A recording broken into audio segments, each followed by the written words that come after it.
إيه ده؟ دي ورقة بتاعة مناقصة؟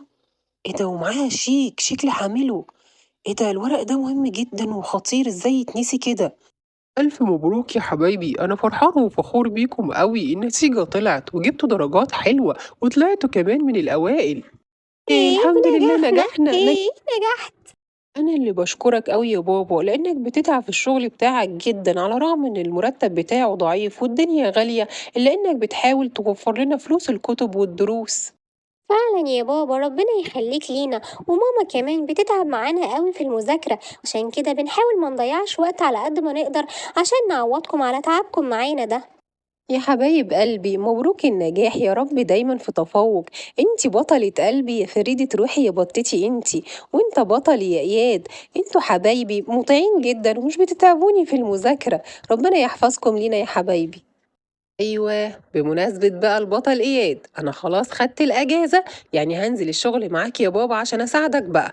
انت كنت وعدتني ان انا اروح معاك. يا حبيبي أنا كنت وعدتك تيجي معايا زيارة كده فسحة في الأجازة، مش تيجي تشتغل. أنت لسه صغير على الشغل يا حبيبي وبعدين لسه واخد الأجازة. خد وقتك كده والعب واستمتع وبعدها نشوف موضوع الشغل ده. لا يا بابا أنا كان قصدي إن أنا أنزل معاك شغل، مش هنزل لعب أو تسلية. وبعدين أنت على طول بتقولي إن أنا البطل إياد، إزاي دلوقتي بتقولي إن أنا لسه صغير؟ وبعدين أنت قلتلي قبل كده إن البطل مش بالعضلات. أنا بطل يا بابا، يعني أقدر أعمل كل حاجة وأي حاجة، ولازم على الأقل إن أنا أحاول يا بابا، ما ينفعش كده. خلاص يا شاكر ما تزعلش اياد بقى، هو عنده حق، مش انت على طول بتقوله انت البطل اياد؟ اهو يساعدك في الشغل، وانت كنت بتقول من فترة اني محتاج معاك حد مساعد، وهو يا سيدي لو تعب يبقى يقعد ومفيش مشكلة. اهو يا سيدي جبتك معايا الشغل عشان ما تبقاش زعلان. عايزك بقى تشوفني انا هعمل ايه بالظبط عشان تتعلم وتعمل زيي. اهم حاجة عندنا هنا في المكان النظافة والمعاملة الكويسة للزباين. انت دلوقتي شفتني انا جهزت الاوردر ازاي. مبدئيا ما ينفعش اتأخر عليهم اكتر من كده، انا هاخده واوديه وانت شوفني انا هتصرف ازاي. حبيبي يا بابا انت طلعت بتتعب قوي، ربنا يرزقك بقى بالشغلانة الثابتة اللي نفسك فيها وتريحك عن التعب ده. بس بص عامة ما تقلقش، أنا حبيت الموضوع وبالنسبة لي هيكون سهل.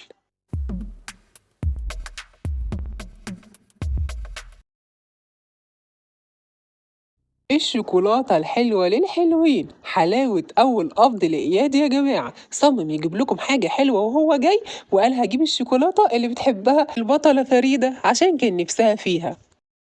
الله شكرا ليكي يا اياد، انا فعلا بحبها قوي وكان نفسي فيها بجد. ربنا يخليك ليا، شكل كده شغلك ده هيدلعني على الاخر. بألف هنا، كل اللي نفسك فيه وكل اللي هتعوزيه بعد كده كل ما ربنا يرزقني هجيبهولك. ده انت البطلة بتاعتنا، والبونبوناية والبسكوتاية كمان.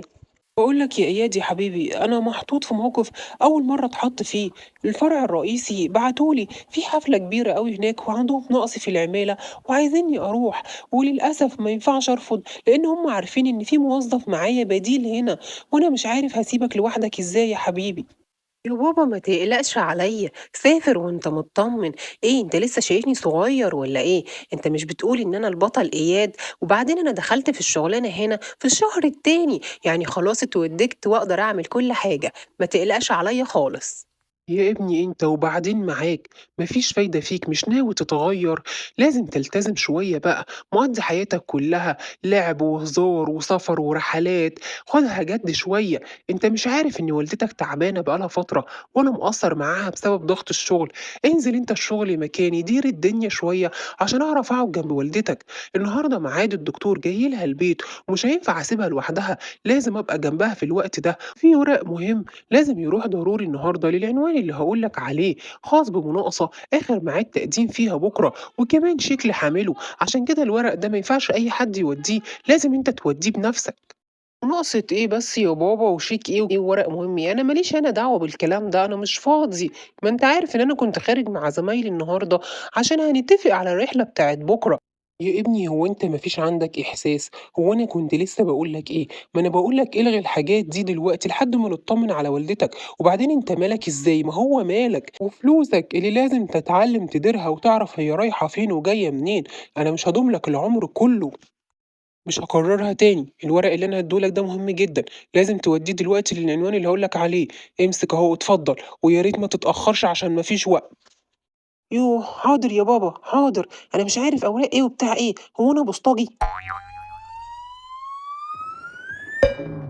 إيه ده؟ ده الواد هاني بيرن. يا هاني، إيه يا ابني فينك كده؟ بتقول إيه؟ لسه خارج من الgym؟ عايز تاكل برجر في المول؟ لا ده أنت استنى أجي لك، ده أنا جعان أوي، كمان عشان نتفق بقى على رحلة بكرة. أنا مش فاهم أي حاجة من الورق اللي بابا مديهوني ده، أنا مش عارف هو مصمم يشغلني ليه. يلا مش مهم، آكل الأول بقى وبعدين أبقى أشوف موضوع النوديه ده. ياه! أول يوم شغل ليا من غير بابا، يا رب بقى الأكل يعجب الزباين والخدمة كمان تعجبهم.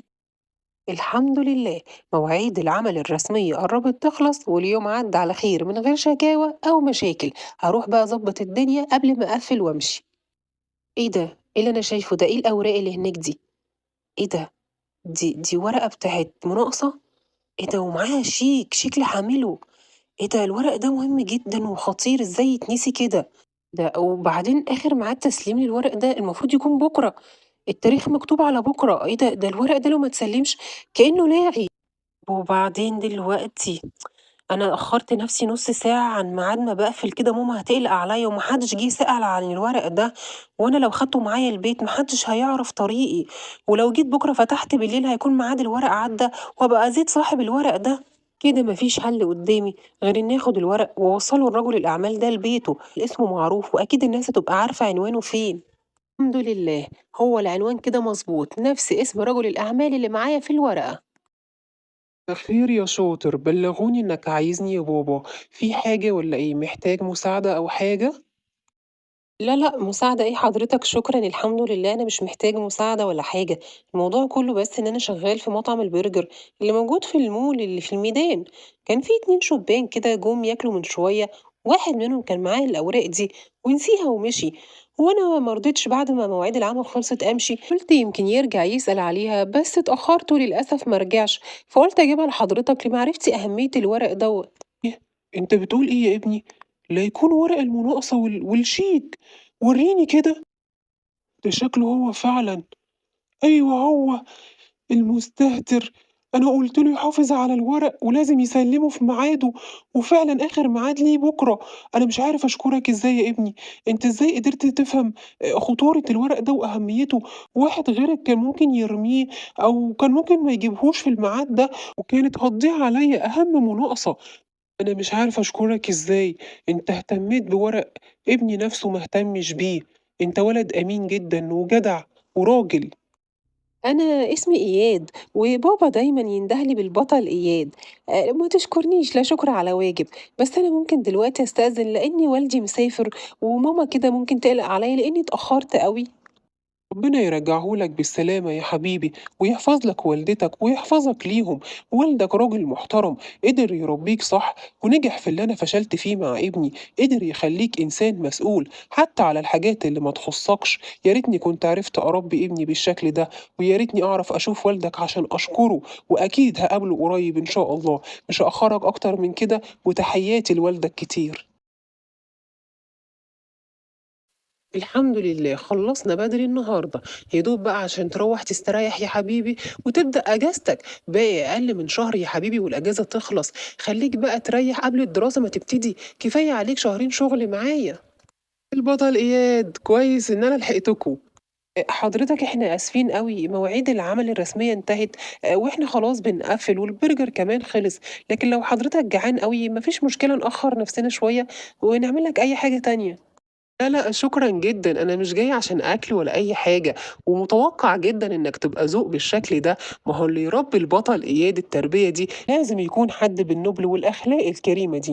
الموضوع كله إن البطل إياد جالي من كام يوم بأوراق مهمة جدًا كانت تخصني، وكان ابني بياكل هنا في المطعم ونسيها، ولو كانت الأوراق دي ضاعت أو كان هو ما عرفش أهميتها ورماها في الزبالة، كان مستقبلنا كله هيضيع، كان أموالي كلها محطوطة في المناقصة دي، والّا قيمة الشيك اللي كان فيه مبلغ كبير أوي.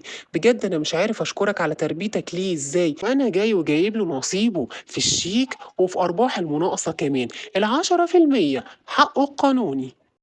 وبرحب بيك في شركاتي في وظيفة ثابتة. لو تحب تيجي تشتغل معايا أكون سعيد جدا. هكون في انتظارك بكرة في مكتبي في الشركة، تيجي تنورني وتستلم وظيفتك هناك. إيه اللي حضرتك بتقوله ده؟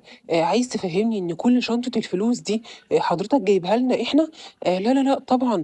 إياد ابني ما عملش غير الواجب، ولا يمكن نقبل فلوس لكده. إياد ابنك ما خدش تمن الواجب اللي عمله ولا حاجة، ده خد حقه القانوني زي ما قُلت لك ال10% بس. يالّا بقى مِد إيدك وخُد وما تزعلنيش. شكرًا جدًا لحضرتك، بجد أنا متفاجئ أوي، المبلغ كبير جدًا، وإحنا ما كناش منتظرين حاجة زي كده. الحمد لله كرم ربنا كبير.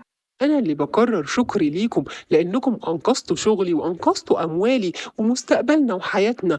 وبأكد عليك مكتبي مفتوح لك في أي وقت، الوظيفة مستنياك، أول ما تبقى جاهز تيجي لي. عرفت ليه بقى كنت دايمًا بانده لك بالبطل إياد؟ كنت دايمًا باقول لك إن البطل مش بس عضلات، البطل بيبان في المواقف والأزمات.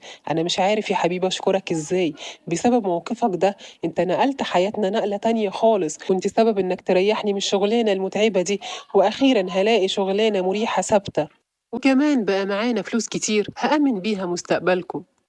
يا حبيبي يا بابا ربنا يخليك لينا، ما ينفعش انت تشكرني، المفروض انا اللي اشكرك على تعبك معانا وعلى تربيتك العظيمة لينا. وبعدين بقى يلا عشان نلحق نفرح ماما والبطلة فريدة، وعشان الحق اجيب لها الفستان اللي كان نفسها فيه والعروسة كمان.